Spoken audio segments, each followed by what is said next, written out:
ഇപ്പോൾ ഗായത്രി സത്യദേവ് ചേരുകയാണ് കൊച്ചിയിൽ നിന്ന്.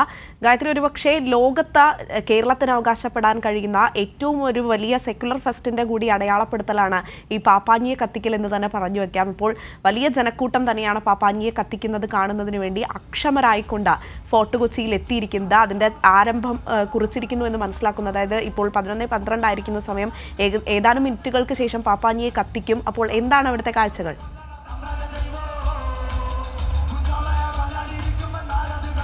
ഏതാനും മിനിറ്റുകൾ കൂടി മാത്രമാണ് പുതുവർഷം വരാനായി ബാക്കിയുള്ളത്. അതിനു വേണ്ടി കത്തിക്കുവാനുള്ളൊരു പപ്പാഞ്ഞിയാണ് എൻ്റെ പിന്നിൽ എന്തായാലും ഇപ്പോൾ കാണാൻ സാധിക്കുന്നത്. ഇതിൽ 80 അടിയോളം ഉയരമുള്ള ഈ ഒരു പടുകൂറ്റൻ പപ്പാഞ്ഞിയാണ് എന്തായാലും ഇത്തവണ കത്തിക്കുക. മുൻവർഷങ്ങളിൽ ആദ്യമായാണ് ഇത്രയും അധികം ഉയരമുള്ള ഒരു പപ്പാഞ്ഞി എന്തായാലും ഫോർട്ട് കൊച്ചിയിൽ കത്തിക്കുന്നത്. ഏകദേശം ഒരു 4 ലക്ഷത്തോളം രൂപ ചിലവഴിച്ച 1800ഓളം കിലോ ഭാരമുള്ള 80 അടിയിലധികം പൊക്കമുള്ള ഒരു പാപ്പാഞ്ഞിയാണ് ഇത്തവണ എന്തായാലും കത്തിക്കുന്നത്.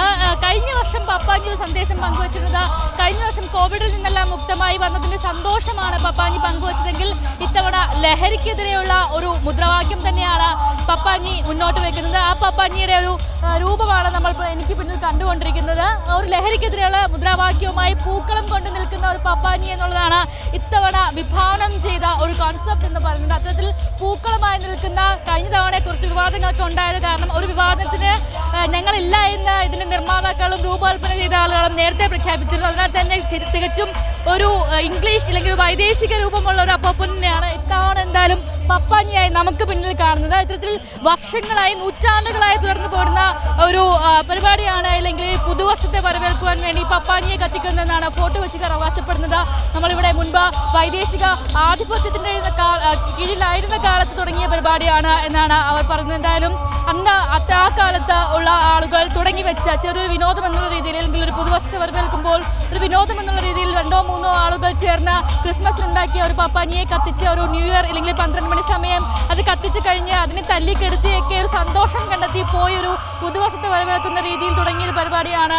ഇത്രയും വർഷങ്ങൾക്ക് ശേഷവും കേരളത്തിലെ തന്നെ അല്ലെങ്കിൽ ലോകത്തിലെ തന്നെ ഏറ്റവും വലിയ ആഘോഷങ്ങളിൽ ഒന്നായി മാറുന്ന രീതിയിലൊരു രൂപം കൈവന്ന, ഒരു മാനം കൈവന്ന ഒരു ആഘോഷമായി ഫോർട്ട് കൊച്ചിയിലെ ഈ പപ്പാഞ്ഞിയെ കത്തിക്കൽ മാറ്റിയിരിക്കുന്നത്. ഏതായാലും ഈ ഒരു കാർണിവലായി അല്ലെങ്കിൽ വലിയ ആഘോഷങ്ങളോട് കൂടി ഇത്രയ്ക്കധികം ആളുകൾ ഏറ്റെടുത്ത ഒരു കാർണിവൽ സംഘടിപ്പിച്ചു തുടങ്ങിയിട്ട് 40 വർഷമായിരിക്കുന്നു കൊച്ചിയിൽ. ഈ മുൻപ് സൂചിപ്പിച്ചതുപോലെ ഒരു ബീച്ച് ഫെസ്റ്റ് എന്നുള്ള രീതിയിൽ 3-4 ചേർന്ന് യുവാക്കൾ ചേർന്ന് ആരംഭിച്ച, അതിലെ ഫോർട്ട് കൊച്ചിയിലെ തന്നെ ആളുകൾ ചേർന്ന് ആരംഭിച്ച ചെറിയൊരു ആഘോഷ പരിപാടിയാണ് ഇന്ന് കേരളം മുഴുവൻ, ഫോർട്ട് കൊച്ചി മാത്രമല്ല ഒരു കേരളം മുഴുവൻ ഏറ്റെടുക്കുന്ന രീതിയിൽ വലിയ ഒരു ആഘോഷമായി, കേരളത്തിന് തന്നെ ഒരു മുഖമുദ്രയായി മാറുന്ന രീതിയിൽ, ഫോർട്ട് കൊച്ചിക്ക് ഒരു മുഖമുദ്രയായി മാറുന്ന രീതിയിൽ പാപ്പാഞ്ഞിയെ കത്തിക്കുന്ന ചടങ്ങ് മാറുന്നത്. അത്തരത്തിൽ വളരെയധികം ആഴത്തിൽ വേരൂന്നിയ ഒരു ചരിത്രം കേരളത്തിനും ഫോർട്ട് കൊച്ചിക്കും എന്തായാലും ഈ പാപ്പാഞ്ഞിയുടെ ദഹനത്തിൽ അവകാശപ്പെടാനുണ്ട് എന്ന് തന്നെ പറയേണ്ടി വരും. ആ പാപ്പാഞ്ഞിയാണ് ഇപ്പോൾ എനിക്ക് പിന്നിലുള്ളത്. മുൻപ് സൂചിപ്പിച്ചതുപോലെ തന്നെ ഈ പാപ്പാഞ്ഞി എന്ന് പറയുന്നത് വൃദ്ധനായ ഒരു മനുഷ്യൻ എന്നാണ് ആ ഒരു വാക്കിൻ്റെ അർത്ഥം തന്നെ. പോർച്ചുഗീസ് ഒറിജിനായിട്ടുള്ള പോർച്ചുഗീസ് ഭാഷയിൽ നിന്ന് ഉത്ഭവിച്ച ഒരു വാക്കാണ് പാപ്പാഞ്ഞി എന്ന് പറയുന്നത്.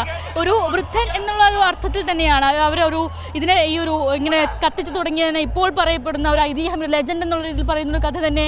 ഒരു വർഷം ജനിക്കുമ്പോൾ ഒരു കുഞ്ഞ് ജനിക്കുന്നു. ആ കുഞ്ഞ് വർഷം അവസാനം എത്തുമ്പോൾ വളർന്ന് വലുതായ ഒരു പടുവൃദ്ധനായി മാറുന്നു. ഈ കുഞ്ഞ് ജനിച്ച് ആ കുഞ്ഞിൻ്റെ ജീവിതം മുഴുവൻ ഈ ഒരു വർഷം കൊണ്ട് കഴിഞ്ഞ ഒരു വർഷാവസാനം എത്തുമ്പോൾ അയാളൊരു മുതിർന്ന പൗരനായി മാറുന്നു, ഒരു വയസ്സായ ഒരാളായി മാറുന്നു. ആ ഒരു സമയത്ത് ഇയാൾ ജീവിച്ചു തീർത്ത ജീവിതം, ആ ജീവിതമാണ് അല്ലെങ്കിൽ ആ ജീവിതം അവസാനിപ്പിച്ചുകൊണ്ട് പുതിയൊരു വർഷം ജനിക്കുമ്പോൾ പുതിയൊരു ജീവിതം സ്റ്റാർട്ട് ചെയ്യുന്ന രീതിയിൽ, പുതിയൊരു ജീവിതം തുടങ്ങുന്ന രീതിയിൽ ഒരു വർഷത്തെ വരവേൽക്കുക എന്നുള്ളൊരു കോൺസെപ്റ്റിൻ്റെ പുറത്താണ്, ഒരു ആശയത്തിൻ്റെ പുറത്താണ് ഇപ്പോൾ ഈ ഒരു പപ്പാഞ്ഞിയെ കത്തിക്കലിനെ പിന്നിലുള്ളൊരു കഥയായി ഈ ഫോർട്ട് കൊച്ചിക്കാർ അല്ലെങ്കിൽ ഈ നാട്ടുകാർ പഠിക്കുന്നത്. ഇപ്പോൾ ഫോർട്ട് കൊച്ചിയെ സംബന്ധിച്ചിടത്തോളം ഒരു ആഘോഷമായി മാറിയിട്ട് ഈ 40 വർഷമായി ഇത് വലിയ ആഘോഷമായി കൊണ്ടുവരുമ്പോൾ ഈ 40ാമത്തെ വർഷം എത്തി നിൽക്കുമ്പോൾ ചരിത്രത്തിലെ തന്നെ പടുകൂറ്റൻ പപ്പാനിയാണ് എന്തായാലും ഉയർത്തിയിരിക്കുന്നത്. ഈ പപ്പാനിയാണ് മിനിറ്റുകൾക്കുള്ളിൽ എന്തായാലും ദഹിപ്പിക്കുവാൻ പോകുന്നു. അത്തരത്തിൽ കൊച്ചിയെ സംബന്ധിച്ചിടത്തോളം ഈ അവസാന മാസങ്ങളൊക്കെ ഏറെ അപ്രതീക്ഷിതമായ ദുരന്തങ്ങളും വേദനകളും ഒക്കെ സമ്മാനിച്ച അല്ലെങ്കിൽ അനുഭവിക്കേണ്ടി വന്നൊരു വർഷം കൂടിയാണ് കൊച്ചിയെ സംബന്ധിച്ചിടത്തോളം.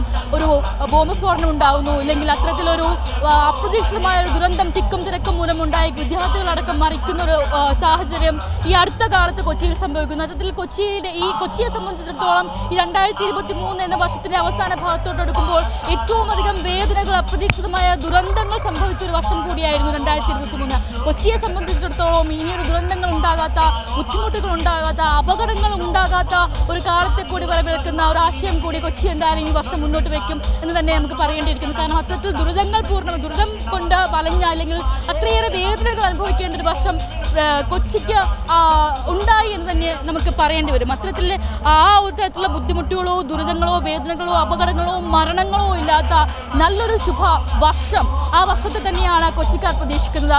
ആ വർഷത്തെ എതിരേൽക്കാൻ വേണ്ടിയുള്ള ഒരു വലിയ ജനക്കൂട്ടം, അഭൂതപൂർവമായ ഒരു ജനക്കൂട്ടം എന്ന് തന്നെ ഇവിടെ പറയേണ്ടി വരുന്നു. ഇപ്പോൾ ഈ ഫോർട്ട് കൊച്ചിയിലെ പരേഡ് ഗ്രൗണ്ടിലാണ് ഈ പാപ്പാഞ്ഞുള്ളതെങ്കിൽ എനിക്ക് മുമ്പ് നമ്മൾ കണ്ടതുപോലെ ഈ ഒരു പരേഡ് ഗ്രൗണ്ടിൽ ഉൾക്കൊള്ളാവുന്നതിൻ്റെ അത്രയും ആളുകൾ എത്തിയിരിക്കുന്നു. ഉൾക്കൊള്ളാവുന്ന അധികം ആളുകൾ എത്തിയപ്പോൾ പോലീസ് തന്നെ ബാരിക്കേഡ് ഉപയോഗിച്ച് തടയുകയാണ് ചെയ്തത്. ഇത്രയും ആളുകൾ ഇവിടെ എത്തിയിരിക്കുന്നു എന്നുള്ളത് തന്നെയാണ് അത്തരത്തിൽ ഒരു വലിയ ആഘോഷമായി ഇതിനെ ഫോർട്ട് കൊച്ചിക്കാർ ഏറ്റെടുത്തു. ഫോർട്ട് കൊച്ചി എന്ന് പറയുന്നപ്പോൾ നമ്മൾ സംസാരിക്കുന്ന ആളുകളെല്ലാം കേരളത്തിൻ്റെ വിവിധ ഭാഗങ്ങളിൽ നിന്ന് വരുന്ന ആളുകളുണ്ട്. അവരെല്ലാം ഈ ഫോർട്ട് കൊച്ചിയിലെ ഈ വൈബ് എന്താണെന്ന് അറിയാൻ വേണ്ടിയും അതിനെ ആസ്വദിക്കാൻ വേണ്ടിയും കേരളത്തിൽ അങ്ങോളം ഇങ്ങോളം നിന്ന് എത്തുന്ന ആളുകളാണ് ഇന്ന് ഈ മൈതാനത്ത് തടിച്ചുകൂടിയിരിക്കുന്നതൊക്കെയും തന്നെ. ഒപ്പം തന്നെ വിദേശീയരും ഈ ഒരു ചടങ്ങിൽ, അല്ലെങ്കിൽ എന്താണ് ഈ ഫോർട്ട് കൊച്ചിയുടെ ഒരു പാപ്പാഞ്ഞിയെ കത്തിക്കൽ പരിപാടി, അതിൻ്റെ ഒരു വൈബ് അറിയാൻ വേണ്ടി വിദേശത്ത് നിന്ന് എത്തുന്ന ആളുകളുമുണ്ട്.